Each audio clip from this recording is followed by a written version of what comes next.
As a northern youth, when you look at the situation of Nigeria today, what exactly do you tell yourself? Do you tell yourself that yes, we are happy with the way things are? Of course, I know you are not happy, and so is everybody. Nobody's happy with the situation in Nigeria. But then again, it's so amazing, it's so baffling that after every 4 years, your politicians will come back to you and tell you, Karmuzabe Arne, Nigeria Munsanche was Mallam. In other words, we should not vote for the infidels or the unbelievers because Nigeria belongs to Islam, or Nigeria must be ruled by a Muslim. Hello and what's up, guys? In this video we are exposing something shocking: how northern politicians and clerics are brainwashing their youths with the same old tricks. Vote only Mallams, not infidels. I came across this clip from Magnus Oraka, and what he says is eye-opening. He asks a simple question: as a northern youth, are you happy with how Nigeria is today? We all know the answer: nobody is. But here is where it gets crazy. Every 4 years, politicians come back with the same message: don't vote for unbelievers. Nigeria belongs to Islam and must be ruled by a Muslim. But let's think, after all these years of northern leadership, what has changed for the north? Oraka breaks it down. Northern politicians have very little value for their people. Remember when Atiku said most northerners don't even have phones to access the internet? That wasn't an insult from outsiders. It came straight from a northern politician. And guess what? These same leaders keep their people uneducated on purpose. Why? Because when election time comes, they don't offer you real opportunities. They hand over wheelbarrows, shoe-shining kids, and other menial jobs with no future. And while they tell you to live a strict life, no alcohol, no freedom, they are in Abuja drinking, partying, and sleeping with the women they tell you to cover up. Yet, every 4 years, they return to the mosques, acting holy, fooling the masses, and pushing the same message: don't vote for infidels, they are unbelievers and don't deserve your vote. And here is the big question: what has that mindset brought to the north? Katsina, the home of multiple presidents, remain one of the poorest states in Nigeria.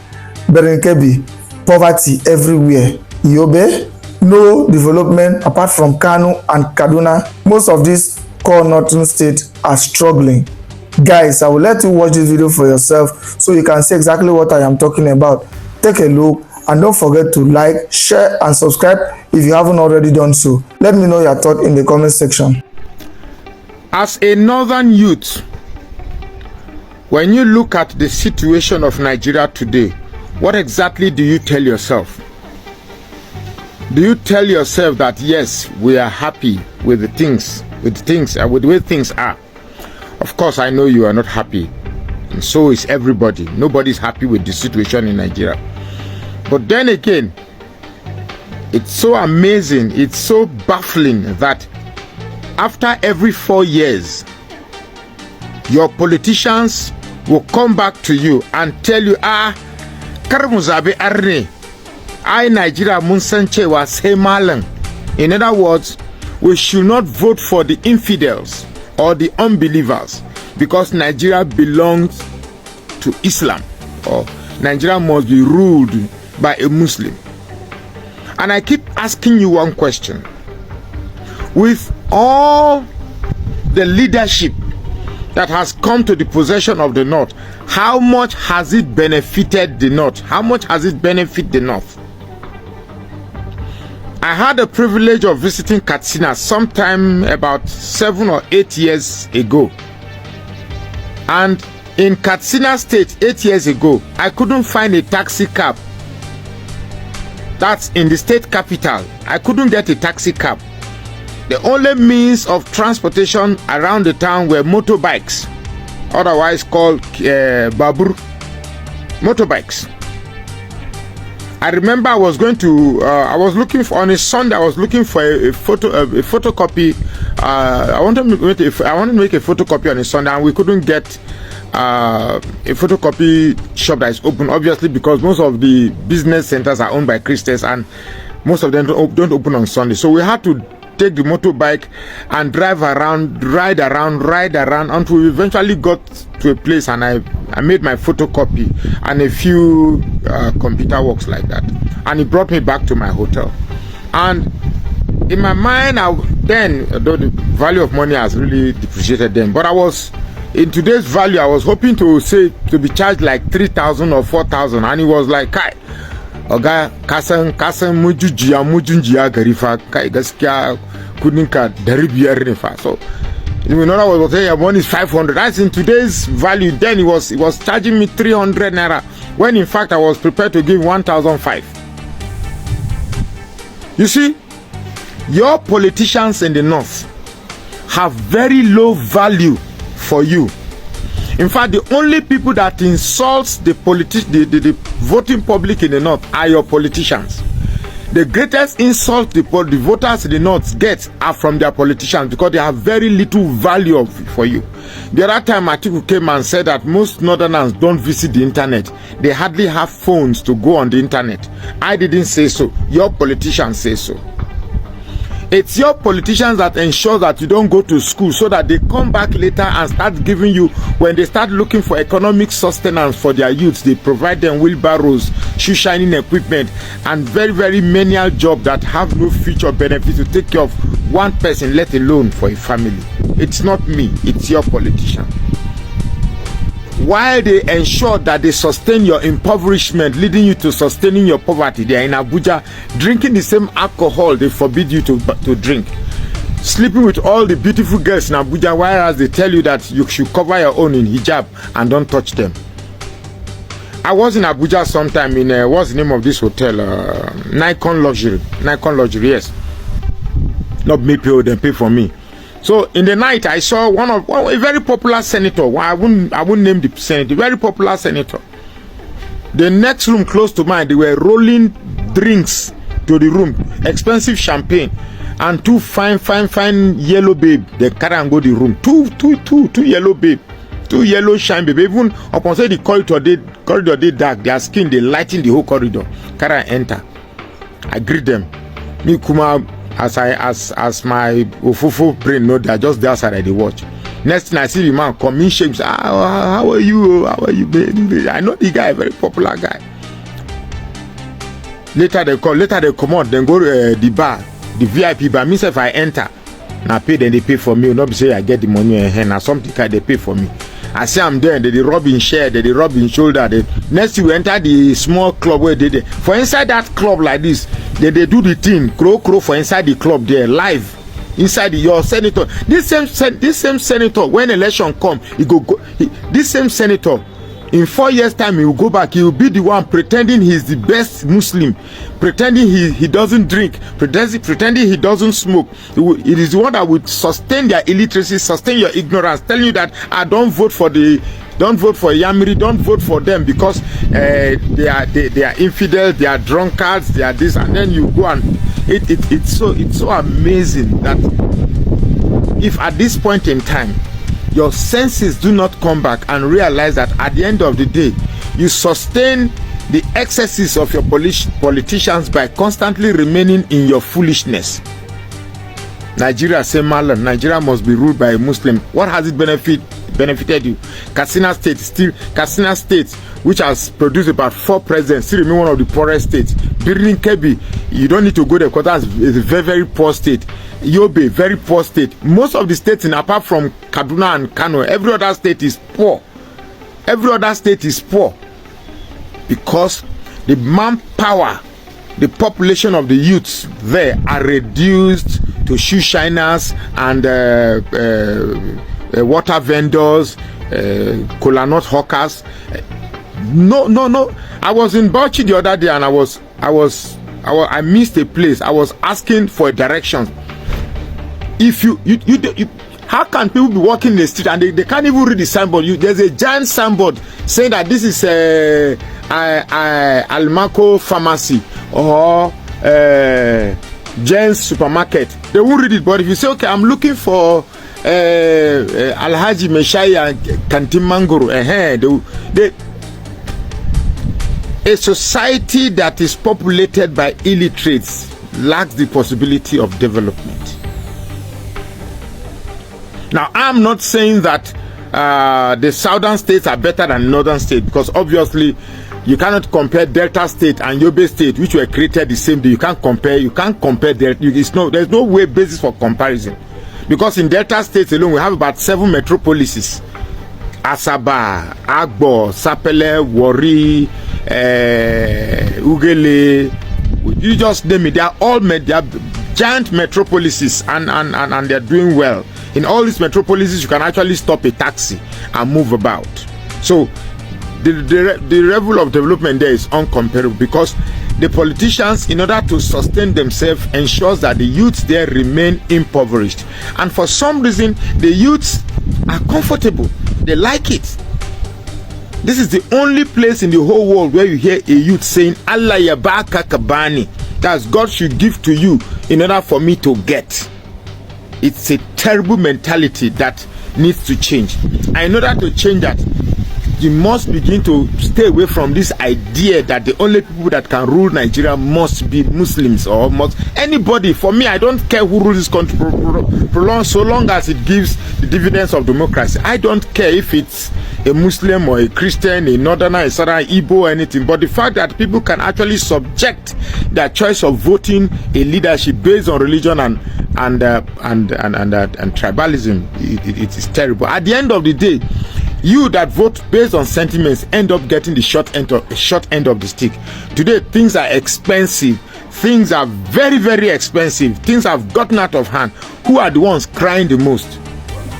They are the Emilio Cons and the Alayaba Kakabamu. You are the ones that are suffering. You go to the market, it is us that are buying most of the foodstuff and everything. You go to the bar, the relaxation joint, it is us that are there spending and buying things. So until we get the wisdom, I'm not insulting the North. Please, don't take this video as an insult to the North. But it is just a wake-up call to think your politicians are fooling you and deceiving you. And at the end of the day, they are the ones enjoying and you're the ones suffering. And this small advice I give now. Meji yeji.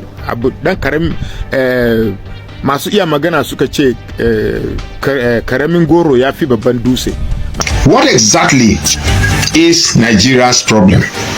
What exactly?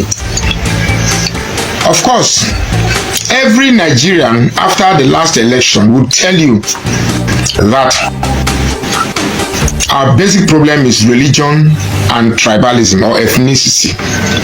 But how do these things constitute problems to Nigeria? Let's start with religious bigotry. What is religious bigotry? You see, we've been talking about Christianity for a long time. It appears it's only Christianity that is the only religion that can be scrutinized or criticized. We also have Islam. We have other forms of religion, but the two major religions in Nigeria is Islam. Now, most people in the north, particularly the core north, are more influenced by religion.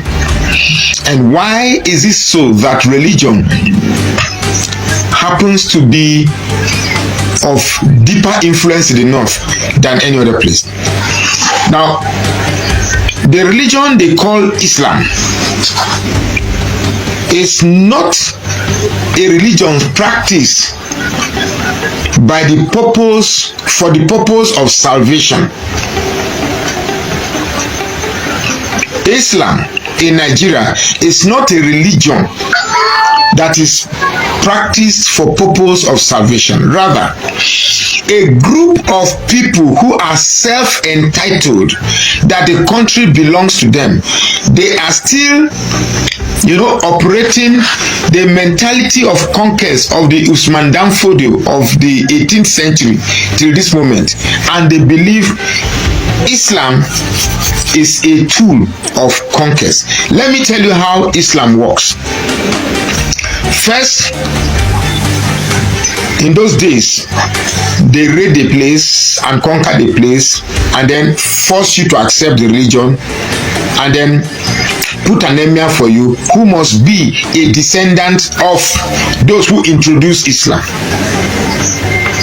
A very good example is Kwara, Auchi, and other places that have been conquered, and Islam have been Kogi.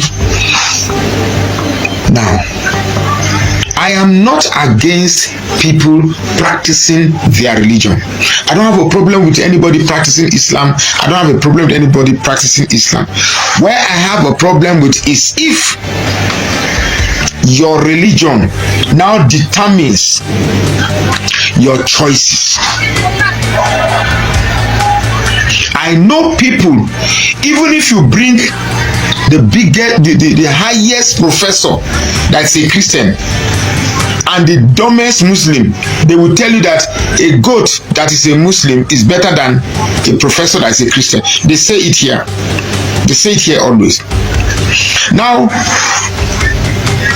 we have been handling these sentiments for many years. The question is, where has it led us to? Where exactly has it brought us? Where has it brought us?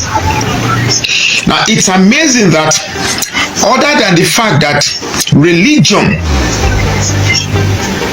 has brainwashed us, we've talked countlessly on Christianity and fake pastors and fake miracles and fake everything that we see every day.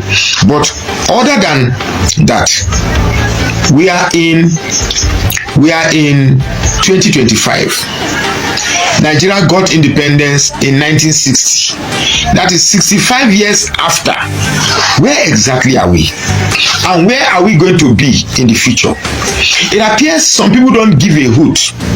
Some people don't give a damn whether the country crashed, whether we move forward. I know some people. I'm trying to handle this topic without necessarily offending a group of people, but we have to say this. I know people from the south, we don't vote on the people from the south and the southeast, even though I know some my Yoruba brothers who say the Igbos, they vote based on tribalism. No, the Igbo, I can tell you for sure, the Igbo man does not vote on the basis of tribalism. The Igbo man votes for the person that will create an environment that will be conducive for them to stay. They don't vote on the basis of tribalism. But here in the north, they vote on the basis of tribalism and religious bigotry, but more of religious bigotry. More of religious bigotry. I know some, you see, I was watching one video yesterday about Sheikh Jingri. Let me play it.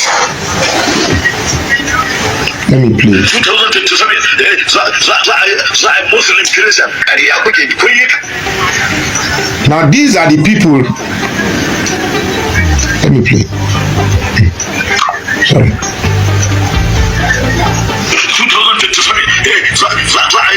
Muslim Christian ƙarya kuke kun yi kaɗan ko kun yi sama amma ba ni bane Allah ne ba zai yarda ba insha Allah ba ku da ƙuri'a magana ku yi wuru-wuru ku je Faransa ko ku je Ingila ko ku je wani guri wai ai wawa ido a harbi wato sakamakon zabe sanda Ahmad. Let me play it again. This is 30 seconds. Muslim Christian ƙarya kuke kun yi kaɗan ko kun yi sama amma ba ni bane Allah ne ba zai yarda ba insha Allah ba ku da ƙuri'a magana ku yi wuru-wuru ku je Faransa ko ku je Ingila ko ku je wani guri wai ai wawa ido a harbi wato sakamakon zabe sanda Ahmad. Okay.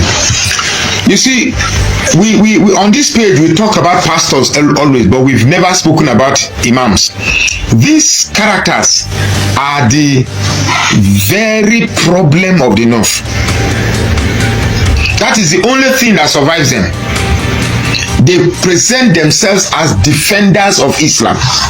What he was saying in that video is that people are already projecting that in 2027 is going to be Muslim Christian. He said that will never happen. That it's not him, it's not the one saying it, but it's Allah that is saying it. It's not the one that is rejecting Muslim Christian, but it's Allah that is going to reject it.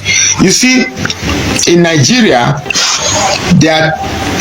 most Muslims see Christians as docile, and that is because we have pastors who are more interested in money than the body of Christ. They are not really, look, the only time they will come out is if they, let's say Tinubu makes a law today that they ban first seed or first fruit. All these pastors will be talking. But Muslim ticket, Muslim ticket for life, they no sense. So long as their businesses are not tempered, none of these pastors will talk. So what the pastor is, these are the, for me, I don't call them imams, I call them hate sowers. You can't imagine the type of hate these Muslim clerics sow in the north. They sow very, very deep hate. These imams are the ones that politicians use, because once, if election is going to take place tomorrow, they gather them in the mosque, and imam says, vote for this person. If you don't vote for this person, I'm going to curse you. Now most Muslims believe that imam have the power to curse them, and once he curses them, it stays. So because of that fear, a lot of them will go and vote according to the will of the imam, not according to their will. Now these people are everywhere, but what this man is doing, what this man is even saying in this video is one of very many videos I've seen during election, during non-election time period. I've seen hate preachers with microphone preaching hate with public megaphones, yet they are not arrested. They are not arrested.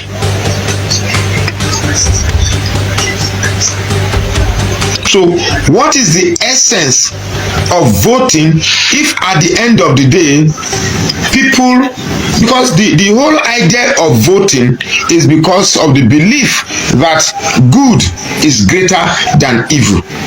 So if we have a country of 250 million Nigerians, 250 million Nigerians can be bad. So the reason why they say majority carries the day, because majority of the population is believed to be good. Now, if the bad politicians now have influence to influence the outcomes of election, that means the idea that majority carries the vote no longer subsists. But you see, I've always thought that religion is a problem of Nigeria. Look, let me tell you, religion is not the problem of Nigeria. From you, yes, religion is part of the problem, but the biggest problem, I won't say a year, 2 years ago, I won't, 3 years ago, I won't say this. But now that I've seen it, in fact, my experience in Kwara State and my experience in Ibadan, God, I can't even begin to narrate what I saw in Ibadan. Look, the northern man, it is easier to relate with a northern Muslim on political issue. Trust me, it's easier to discuss with them. That look, the only thing that is holding back the north from doing what is right during the political election period is fear for the fact that maybe they'll be beaten, they'll be flogged. I saw one video where one elderly man was being flogged by a small boy because he criticized the governor of Kaduna State. Grown-up man of over 60, they are flogging him like a child. That is religion at play. But you see why I say tribalism is a problem, because you will see an educated man very educated, speaks good English, but once he hears Mbati, Atiwani, Tiwani, Mbati, Waleshele, immediately see, because most of the religious bigots, if you look at religious bigots, they are mostly illiterate. Religious, whether Christian or Muslim, just watch, they are mostly illiterate. But you see, tribalism. Somebody is well read. Somebody is a graduate of university. The whole essence of being educated is for you to be able to use your intellect to discern and operate rationalization in order that a fair decision is arrived at. That is the whole essence of education. But where somebody who possesses the ability to activate rationalization is now being biased, then is a problem. There are some Yoruba tribal bigots who, for what it is worth, their gain is that, well, the country is bad, things are not working, but at least Igbo man is not president. I can tell you that there are some Yoruba bigots, the only problem they have is that an Igbo man should not be president. So I'm beginning to wonder if the whole essence of Nigeria being one is for the Igbo man not to become president. I asked a question. I asked one Yoruba guy, Adeyemi Dairo. I asked him, have we made a decision so that an Igbo man cannot be president? I waited for like 20 minutes. He didn't answer. Is there a discussion somewhere that a decision was reached that, look, Igbos should not be president, so that I don't be fooling myself, fighting a fight I don't know what decision has been reached? Because the last time I checked, they want to go by forming a country they call Biafra. They want to go. You say no, Nigeria is an indivisible country. Nigeria is the unity of Nigeria is what they use, is sanctimonious or whatever. Now they want to go. Say no, don't go. We must stay together here. Okay, fine. We will not go. Let us contest in an election. They won. You refuse to give him. I asked somebody who was a pro-Tinubu supporter, I said, do you think Tinubu won Rivers State? How can Tinubu win Rivers State? Who knows Tinubu in Rivers State? Yet he won. In Plateau State, where the election was close to 2 million for Peter Obi, before daybreak, we saw that the whole thing was slashed. All the polling unit was labor. 400,000. Only does not local government alone. Peter Obi got more than 400,000. I see people talking about tax reform. When we begin to assess the policy, it's like we've all concluded the whole concept of grabbing, snatching, and running away with ballot has been accepted as a norm. I think what Nigeria should be talking about after the shameful performance of INEC is electoral reforms. So electoral reform, not all this tax reform, whatever, this thing, just to... My brother, do you know, there's a guy that does, during the Peter Obi, there's a Yoruba guy that does the Yoruba TV session on my page. He just slumped and died today because of hardship. Every time he comes, I told you, I've told many of you that are watching me that every time in the morning, I don't have, but every day in the morning, we must assist the poor. So I just heard he slumped and died. And I'm like, oh, we're about the same age with this guy. Throughout today, I've been scared. Really, really scared. Because it can happen to anybody. I pray God give me more time to stay. It's funny. People are hungry, for crying out loud. Let me repeat myself. People are hungry. People, they hungry. I'm telling you the truth. People, they hungry. Do you know that 5,000 naira cannot cook a decent meal for a family of 4? What do you want 5,000 cook? And before you buy oil, Maggi, tomatoes, onions, I I mean, we look at these things and we laugh about it. We joke about it. Some people just come and be say, Peter Obi can never be president. I say Peter Obi is the problem. As if your joy is that Peter Obi is not president. How can people carry so much hate? Look, I've met some Igbos that have really annoyed me. I've met Igbos that have really, really offended me, but I cannot use the experience I have had with a few people and, stereotype them based on their tribe. I've met I have a neighbor that's Igbo, very annoying, but I cannot say because they annoy me, then everybody is like that. Yes, yeah, they can be proud, I know that, but it's not enough to stereotype. But there are some young guys who for no reason just have this deep rooted. See, those days when I was discussing this in some Igbo say they hate Igbo, I would be thinking it's a figment of their imagination. But I saw that thing black and white in Kwara State. I saw it black and white. Look, if they conduct 100 election, no Igbo man win election in Kwara State. The worst person to deal with politically in an election situation is a converted Yoruba Muslim. Oh my goodness, those group of people, you cannot reason with them. Yoruba Muslim, you think the Hausa Muslim is wicked, you think Fulani Muslim is wicked. No, the real wicked ones are the Yoruba Muslim, because these ones they know the truth. They know the truth, but they will allow their hate for a certain race dictate. So I watch them on TVC. I watch them on Channel TV.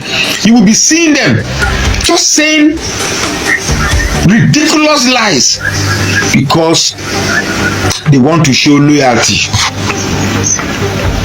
We have attained a situation in Nigeria where we are gradually making criminality a culture, or corruption is gradually becoming a culture for us, where people can actually brag and be proud that I am a Yahoo boy. What's my job? I dey do Yahoo. Where if somebody goes to steal money and you hear the amount of money he stole, let's say somebody is a 419er and you hear that he jobbed somebody 300 million naira, now here people dey hail am, well done. Police, the only time police will arrest you is when they know say the thing don't blow, they don't fit cover am, but if they can cover it, so how far will my share? We have a system that is completely bad, and yet people are not even thinking, with this collapse in this governance system of Nigeria, where are we heading to? In 1980, a bottle of Coke was 15 kobo. A bottle of beer was 2 naira, was 25 kobo. A bottle of beer, 1980. Even, let me know, when I came to Jos, a bottle of Coke was 1 naira 50 kobo. Then beer, 3 naira 350, 400, 250, 350. That same thing is now 1,000 naira, 1,002. And we laugh about it because we can still afford it. When every government come and they destroy the governance system, they print a lot of cash for you, so that no matter how the price increases, you could still have money to buy. And you think, well, let's just increase minimum wage. Anytime you see the increased minimum wage, the increment of minimum wage is an acceptance that we want to embrace inflation and we want to embrace the collapse of our currency. So anytime I'm hearing minimum, our solution is not increment of minimum wage. Our solution is providing a credible and veritable system that selects good leaders. have stopped getting angry when I see anybody supporting Tribalism. I've stopped being angry, because if you are a criminal by nature, or you are a corrupt man by nature, or you are a biased man by nature, certainly you will support the government of today. Are you telling me that the government does not know that, look at the amount, people are stealing the amount? Are you telling me that the government does not know that there is budget padding? Look at what transpired in the Senate, where the Inspector General of Police was defending a budget, and somebody say, hey, what you are reading is not what I have in my hand. He said, they will send it to you after, let's just go ahead. Even the chairman, you could see that they already know that man was in the dark, and he brought it to light, say, hey, what he's reading is different. Because at the end of the day, the police department will sort all those. Look, you guys, I pity all these so-called jails. See, everything, corruption has collapsed. You get me? So I feel so bad. I feel so bad that the future of the youth is crashing and they don't care. And that is because these youths are only connected to what they will eat now.